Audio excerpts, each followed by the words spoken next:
Artis kalau dah kahwin, of course lah kena cerai. Tengok posting Kamal sebelum ni katanya dia masih sayangkan Syah. Itu posting tu berapa bulan? Baru lagi 3 hari lepas. 3 hari lepas. So, maksudnya dia dah tahulah ada kisah. Malang ni untuk si Yukasha ni, dia pergi mahkamah belakang cerita Kamal tak adil. Minta dia bekerjasama tu je. Ya. Jangan buat orang tak datang macam ni.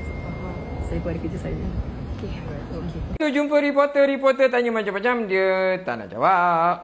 Syah dekat ya bukan Syah? Bukan Syah katanya dah tak serumah, betul ke?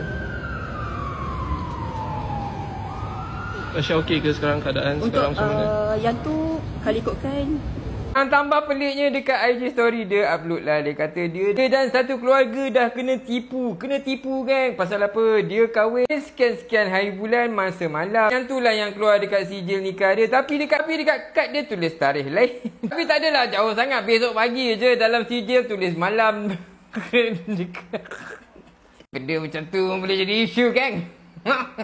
Aku tak tahulah nak cakap apa. Satu hari ni orang semua duk DM message aku, duk suruh aku cover si cerita Yukasha dengan si Kamal ni, file ceraian segala apa benda. Yelah, aku cover. Artis kahwin, lepas tu